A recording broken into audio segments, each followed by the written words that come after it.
வாழ்க வையகம், வாழ்க வையகம், வாழ்க வளமுடன். குரு வாழ்க, குருவே துணை. அருள்நிதி பேராசிரியர் அன்பழகன் திருவண்ணாமலை. அனைத்து அன்புள்ளங்களுக்கும் வாழ்க வளமுடன். குருவின் நினைவாக சித்தர் திருமூலரின் திருமந்திர பாடலிலிருந்து ஒரு பாடலை நாம் சிந்திக்கலாம். தந்திரம் 16, பாடல் எண் 256. இப்பாடலை நாம் சிந்திக்கலாம்.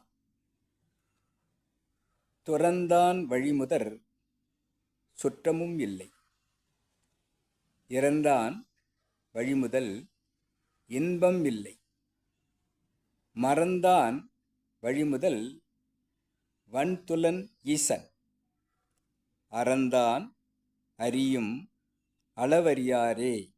வாழ்க வளமுடன். துறந்தான் வழிமுதற் சுற்றமும் இல்லை. இறை நினைவாக வாழ எத்தனிப்பவர்கள் இறைநிலையோடு எண்ணத்தை கலக்கவிட்டு ஏற்படும் ஓர் அமைதியிலே விழிப்பாய் நிற்க என்று நமது குரு கூறும், வேதாத்திரியார் கூறும். அந்த இலக்கில் யாரெல்லாம் பயணிக்கிறார்களோ, இறைவனில் வாழ்கிறார்களோ, அவர்கள் சுற்றமும் இல்லை என்பதாக அவர்கள் முற்றும் துறந்தவர்களாக, சொந்தங்கள் தொடர்பு இல்லாதவர்களாக, அவர்கள் இறைவனை நோக்கி இறைநிலையேதான் வாழ்க்கை என்பதாக வாழ்பவர்களாக தன்னை மாற்றிக்கொள்வார்கள். இறந்தான் வழிமுதல் இன்பம் இல்லை. இறந்தான் வழிமுதல் சுற்றத்தாரோடு கூடி வாழ்க்கை நடத்தி அறம் செய்யாமலும் இறைநிலை நினைப்பென்றும் இறந்தொழிந்தவர்கள் அவர்களுக்கு பேரின்பம் கிட்டாது, அவர்களுக்கு இறைவன் துணை செய்ய மாட்டான் என்பதை கூறுகிறார் திருமூலர். மறந்தான் வழிமுதல் வன்துலன் ஈசன்.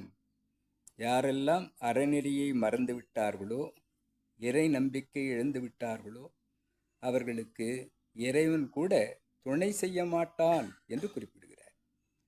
அறந்தான் அறியும் அளவறியாரே.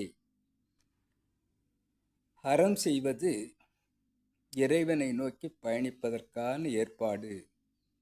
இல்லறமும் துறவரமும் இரு அறங்களாக, இருவகை அறங்களாக அது எத்தன்மையது என்று அறிந்து அவற்றுள் ஏதாவது ஒன்றை பற்றி கொண்டு அந்த அறநெறியில் நின்று வாழ்பவர்கள் அத்தனை பேரும் தீய பதிவுகள் அண்டாமல் உண்மையாக பயணிப்பவர்களாக இருக்கும்போது, அந்த இறை நோக்கி பயணிக்கும் அகத்தவத்தை ஏற்று குருவை பற்றி கொண்டு யாரெல்லாம் பயணிக்கிறார்களோ அவர்களுக்கு இறை உணர்வும் அறநெறியும் கிட்டும்போது இறைவன் இன்டியூஷனாக உள் உணர்வாவான் என்பதை திருமூலர் நமக்கு கருத்து கூறுகிறார்.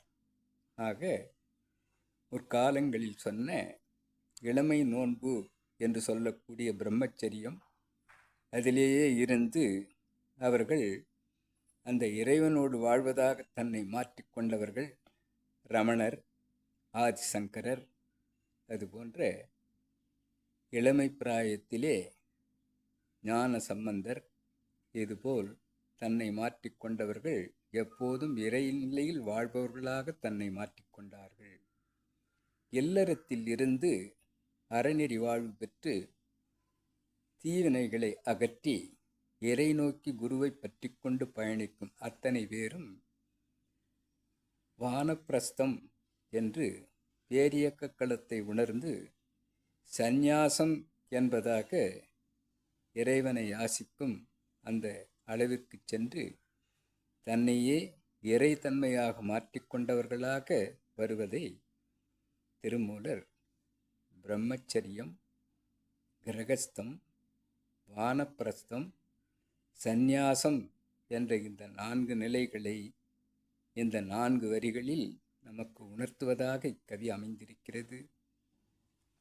கவி தந்த திருமூலருக்கும் என்னுள் விளக்கத்தை ஏற்படுத்திய இறைநிலைக்கும் வழி சொன்ன எனது குரு வேதாத்திரியார் அவர்களுக்கும் இதுகாரும் செவிமடுத்த அனைத்து அன்பு உள்ளங்களுக்கும் நன்றி, நன்றி, நன்றி. வாழ்க வளமுடன் என வாழ்த்தி நிறைவு செய்கிறேன்.